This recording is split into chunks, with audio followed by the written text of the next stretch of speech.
On today's, we're talking how big-time recruits heading to the Pac-12 affects the conference. Then we're going to discuss Thomas Booker's draft analysis, and we're going to talk a little bit about WNBA draft that's happening tonight. All in today's episode. You are Locked On Pac-12, your daily podcast on the Pac-12 Conference. It's the Locked On Podcast Network, your team every day.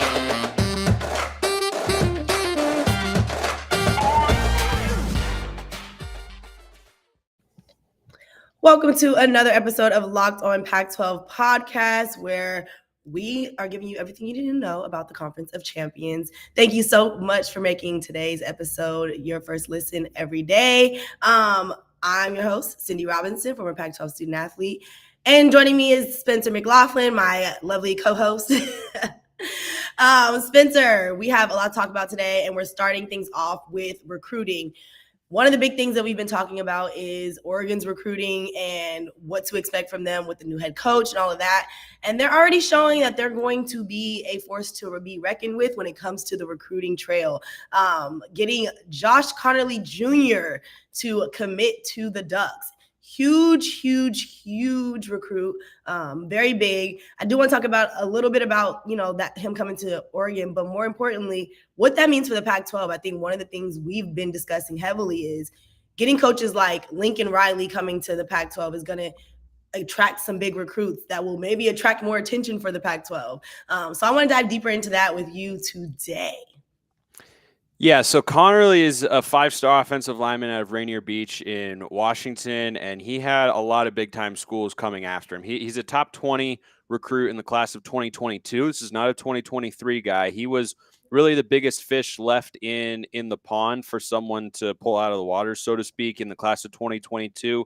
The reasons, I think there were some family matters, and he also plays basketball for Rainier Beach, and so that's part of the reason that his recruitment was so late. But this was a big name that was still out there, the biggest name for sure. And for Oregon to have landed him is huge for Dan Lanning. There's a great video out there of Dan Lanning and the staff live reacting to his commitment on CBS Sports Network. It's pretty funny. If you want to track it down, just search it on Twitter.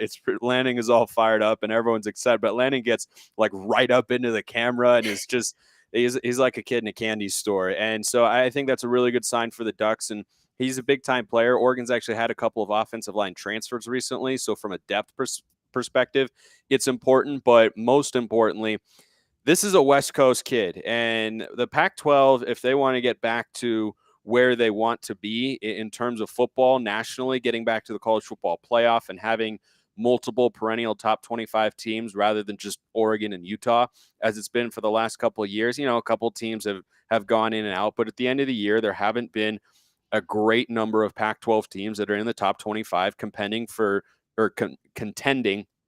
major bowl games or college football playoff spots. And if you're going to do that, it has to start on the recruiting trail. And we've seen a lot of West Coast guys, particularly quarterbacks, DJ Uiagalelei and Bryce Young most recently, leaving the West Coast and going to other places like Alabama and Clemson. Those are just a couple of examples. And so when you hear that Oklahoma was in the mix and USC was in the mix and Michigan was in the mix and Oregon was there and Washington, that was the final five. I think there's a school, Miami was the other one.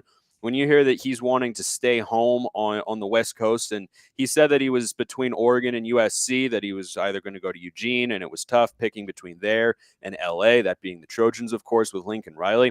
I think it's big that a guy from the West Coast was thinking about staying in the Pac-12 and not going to the ACC or the Big 12 or the SEC, because losing that sort of talent is just going to make it a lot tougher for the Pac-12 teams to stay competitive on a national level. And so this is a sort of commitment that raises a lot of eyebrows in Eugene specifically, but for the conference, it's a good sign that he was down to a couple Pac-12 schools and that he ended up choosing one.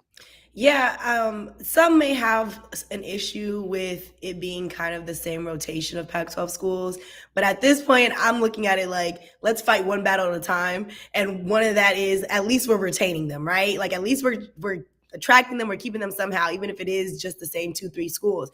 But I do think some outliers are like a Devin Lloyd, from Utah, who is now making those schools seem more attractive than they probably have in the past.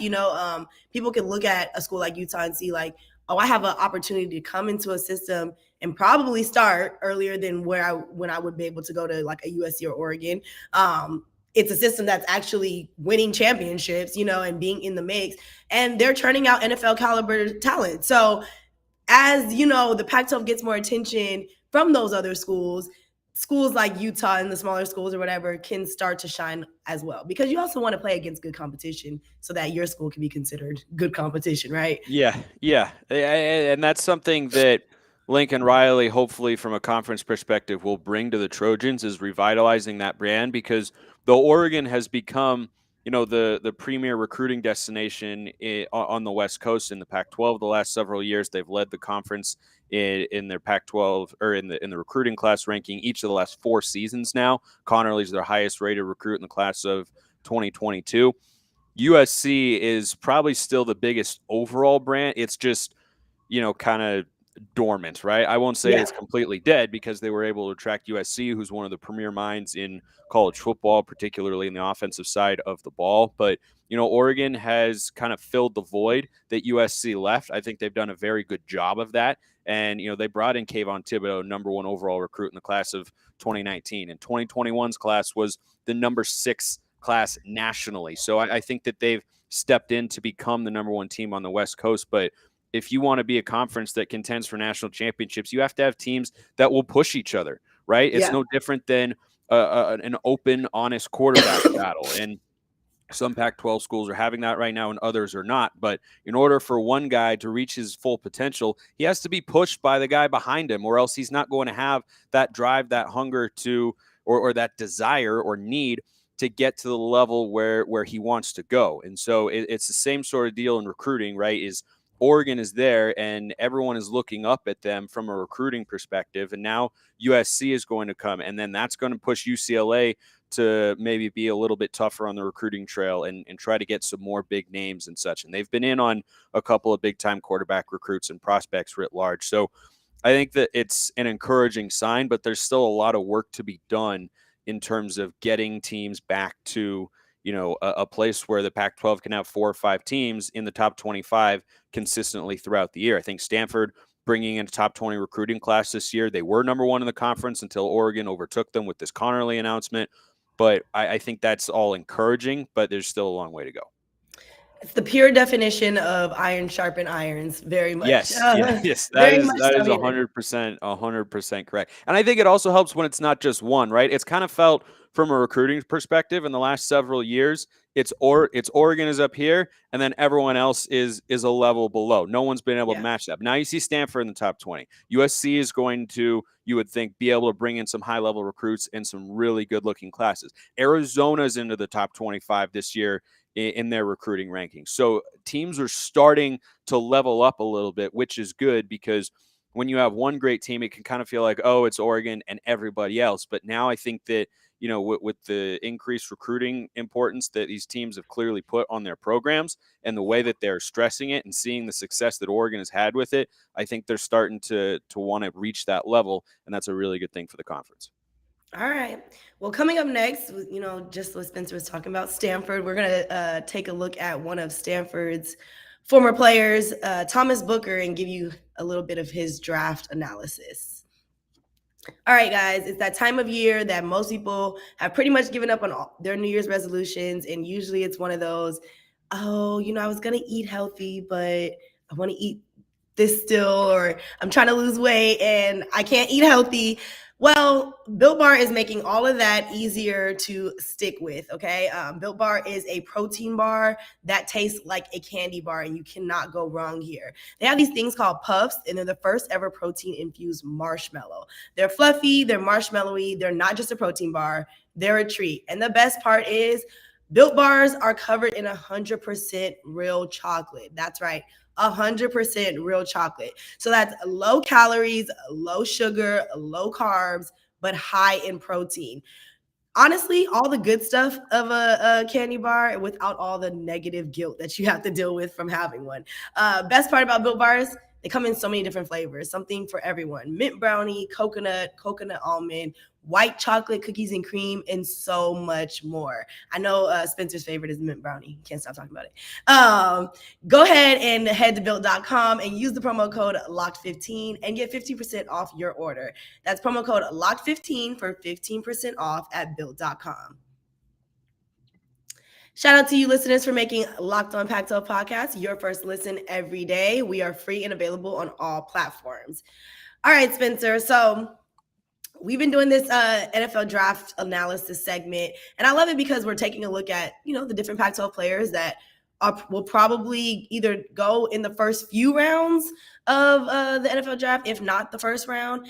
Now, Thomas Booker, I will say this, from Media Day, there's a lot of these guys that we're talking about that I saw at Media Day, and I had different thoughts about each one of them. I think most of the men that spoke at Media Day, if not all, were very poised, just impressive, you know what I mean? Spoke well. And I know that's a bad thing because why would you not assume athletes speak well? But there's times where athletes just don't put the emphasis on, being educated and knowledgeable as much as they do in the football field. But I love to see that the Pac-12 athletes are coming with all aspects, from being on top of branding themselves, being on top of how they present themselves. And Thomas Booker was one of those impressive guys. Stanford obviously is just an impressive program. They turn out impressive talent, but I think his talking about the internships he was a part of and all of that, you can tell they're just on a different level. They're already thinking beyond football. I'm thinking about my life career, even beyond football. Yeah. But on top of that, there's a big chance he has a great future in the NFL. So that's what I want to talk about now. As impressive as he is on the education front and all of that, I think that's going to be delayed a little bit because he has a future in the NFL for sure. Yeah, I think one of the biggest misnomers about Stanford in general is that they're only admitting super, super smart people, and that's all just a bunch of total nerds. That's just not. If you've ever even glanced, and I didn't apply when I was looking at colleges and whatnot, but I glanced at the application and such, they are actually looking for more than just, you have to have the grades and the caliber to get into the school, but you have to be a lot more than that. And Thomas Booker certainly embodies that as a football player. I mean, it's actually a part of, if you read his NFL draft bio on just NFL.com and look at his scouting, they talk a lot about his off-field stuff and his character. And I don't think that that's irrelevant when it comes to football. Now, is it more relevant for a quarterback? Yes, I would definitely agree with that. But we've seen players have off-field issues, and this is not a guy who's going to have anything like that. So no that's that's definitely part of his upside. You don't have any attitude concerns or anything of the sorts. When you look at the film and watch him play, he's good, and he's got the size. He's 6'3", 300 pounds. He actually ran a sub-5 40 time at the NFL Combine, which is pretty good for a guy who is 300 pounds. Right. He's got the intangibles. I think he needs to go into a good situation, be able to thrive. He's probably not going to be a first-round draft pick. I would imagine he's probably a day two or three pick, kind of middle rounds or so. And is he a plug-and-play starter? Maybe not, depending on the situation that he goes to. But if he can get into a scenario where he's got a defensive line coach and a defensive coordinator with a scheme that is suitable to his game, and I think you can play him inside and outside as well. He's primarily a defensive tackle, but I think you could line him up out on the edge every now and then to get after the passer, but he's primarily going to anchor the inside of your defensive line. And I think he's a guy who just has all the physical traits, and at his best when he, makes a play. And when you watch his college film, when he makes a play, you go, oh, that's an NFL guy. The problem with Booker is he doesn't make enough for a guy of his size, particularly playing in the Pac-12, which is not as high a level of competition as the Big 12 or the SEC.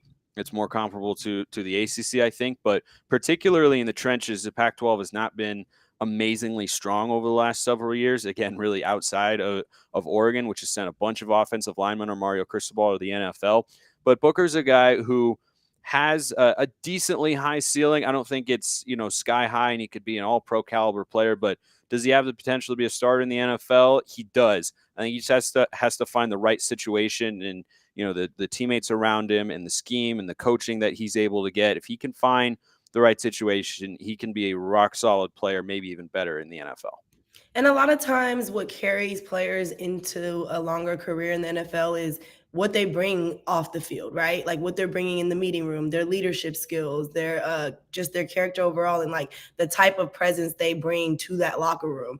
I feel like he's that type of guy that will add to a team, and a team will just want to have him around regardless, figure out how they could use him, in that type of situation. So we will see. I feel like he is one of those ones though that we will see playing on Sundays eventually, if not right away.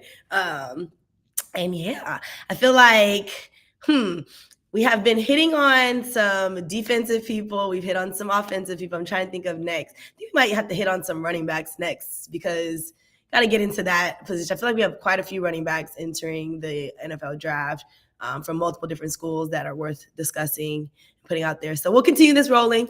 We got a lot of time left still and a lot of players still to go through, I think, because I was looking at the list the other day. I'm like, oh, wait, I forgot they're going. Okay. We have to get on them. Right. All right. Coming up next, we're going to talk a little bit about WNBA draft. It's happening tonight, and we have a few Pac-12 players that might go first round. So WNBA's draft is going to be a little tricky. I'll talk about a little more coming up next. All right, betonline.net is your number one source for all your betting stats and sports info. Find all of the latest sports developments, league reviews, and news, including this year's basketball playoffs and the start of the Major League Baseball season. BetOnline is your continued source for all your sporting wagering information from live betting to playoffs, esports, and more. Head to the website today or use your mobile device to learn more about the trends in action. BetOnline is where the game starts. Okay, so the WNBA is a little tricky, right? There's over 100 athletes who entered the draft or entered their name to be drafted. And I think the conversation around it is there's only so many spots. That's been a problem for the women's game for a minute now. There's been talks about, getting an expansion, having new teams, so that there's more opportunities for women to play in this league and not have to go overseas and play. But in that mix, there's at least 3 names from the Pac-12 that may be considered in that first round. And I think it's worth breaking down and talking about them, ladies, because they've had a great season contributing to the Pac-12 play. Would love to see them playing at the next level. So first on the list is Oregon's finest. Now, I don't want to mess up her first name. Is it Nyara or Nyara? I believe it is Nyara, yes. I've heard it go back and forth a number of times, but when you listen to Oregon people, it's Nyara. Okay. And then if you don't know, her sister is now playing in the league, Satu Sabali. I've only heard great things about Nyara. One of those being that although she's like a big, essentially, she's very agile, has a nice jump shot herself. And I'm not going to act like I watched all of Oregon's games because I did not. Okay. But this is why we have Spencer here. Yeah, that is precisely why I'm here. That and a couple other things as well, but mostly that. So right. Sabali is a player who every time she's on the court, it, and when she's off, it as well. She, not just because she's a big body, but because of the way that she impacts the game. She is a vacuum cleaner on the boards, will just rebound at will, putting up double-digit rebounds, not something that's very hard for her to do. Offensively, she has a nice, well-rounded game. She, of course, has the size to play professionally. And, what I like most about her offensive game, she can step out and shoot a little bit, but mostly she's going to dominate in the paint, and she knows that as well. You're not going to see her force a lot of jump shots or, turnaround fadeaways. No, she wants to use her size to work her way inside and get good looks at the rim. And what I like most about her is when she catches the ball in the post, she's not waiting. She knows, right? So what she does well, at least from what I've seen from her, is she feels where the defender is on her back. And then from the moment she catches the ball, she knows which way she wants to go. And that's a really, high IQ play to be able to do. Because I think you see a lot of bigs on either the men's or the women's side catch the ball and then square up and figure out what they're going to do. She's much more determined and focused with her moves and knowing what she wants to do. She has a plan going in. There are a lot of times where it looks like she's almost starting her move to the basket before she has the ball, and then she's just waiting for it to get there. It does. She drop steps and powers up, and she's just a real force inside at both ends of the floor. She's more than a capable shot blocker as well, and she was really the driving force for Oregon's offense this year. The Ducks and Kelly Graves didn't have the season they were perhaps hoping for. Now they are going to have to do sort of a roster reboot with Sabally going to the NBA and a couple other players transferring away from the program. I believe Pau Pau and India Rogers are both going to be back next year, though. So that's the good news. But Maddie Scher, Kylie Watson, they're leaving. And Nyara Sabally is as well. Her sister is Satu Sabally. And so I think that she projects as a rock solid big for any team that's looking for a center. Yeah. And she's probably I'll say she's projected to go within the top 10. But behind her is Maya Hollingshead from Colorado. She's going to be further down in the list, but there's been projections of her possibly coming to the Sparks, which could bode well for her in multiple different ways. The Sparks now have multiple bigs in Nneka Ogwumike and Liz Cambage, and Maya is a big that is also versatile like Nyara Sabally. She plays like a guard. She has a jump shot. She can handle the ball, but she's 6'3". So like literally definition of a stretch big, right?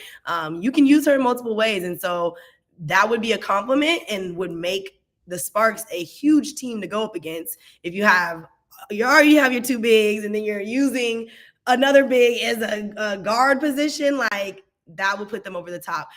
What are your thoughts about Maya, if you know anything about her? Because look, following the women's game and the men's game at the same time is tough. There's so many teams in our Pac-12 circle, obviously, to keep up with. And Colorado actually was one of those surprisingly good teams. They're really good. Yeah, we didn't really see them coming, and then all of a sudden you're just starting to hear their name a lot and they're winning. And you're like, okay, maybe we should pay more attention to them. But I did hear a lot about Maya throughout the season for sure.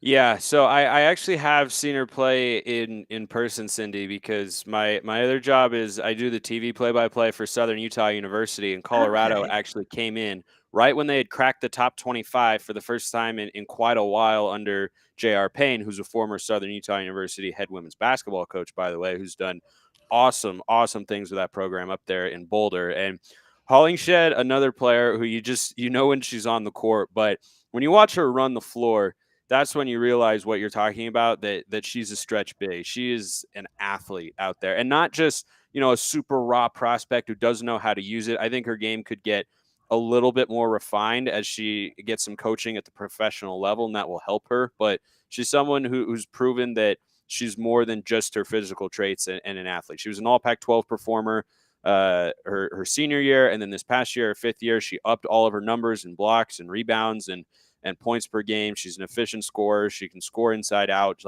She's got all the physical tools to be there. And I'm not going to go as far to say that she could play a 3, but she could definitely play the 4 or the 5. And she's got the size to do either, but she has the athleticism to go out and guard players on the perimeter. She is a tough customer to get by at the defensive end. And so I think whoever selects her is going to be getting a player who will do it at both ends of the floor and has got a wide range of abilities on the court because of her frame. All right. And last but not least, when it comes to these Pac-12 names possibly being called in this first round, is Lexi Hull from Stanford. Now, we had a lot to talk about the Hull twins this season. Lacey Hull stepped up in a bigger role, but Lexi Hull for sure is the star out of the two. Obviously, her shooting ability from outside, big time for her. I think she averaged 39.3% on 4.3 three-pointers per game as a senior. But she also is a big defender, okay? She's been on the Pac-12 all-defensive team twice in her collegiate career. And so she's bringing both sides to a game. And I feel like with her, she's going to make her presence known in any game. Like, one of the things that we noticed in the Final Four with Stanford, as far as Lexi goes, is that she and Haley Jones were like the main contributors when it came to points, but also were the scrappiest on defense as well. So she has a major leadership ability as well. Any team would be lucky to have her, but I know Spencer has more in depth he wants to go in about her, because we've discussed Lexi Hull before on the show.